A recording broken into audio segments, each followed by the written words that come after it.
একবার রাসূল সাল্লাল্লাহু আলাইহি সাল্লামকে জাদু করা হয়েছিল। মারাত্মক ব্যাপার। আমাদের নবীকে জাদু করা হয়েছিল। জাদু সত্য।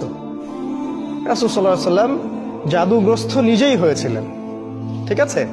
আর জাদু যে সত্য এর প্রমাণে কোরআনে অসংখ্য আয়াত আছে, অনেক আয়াত আছে।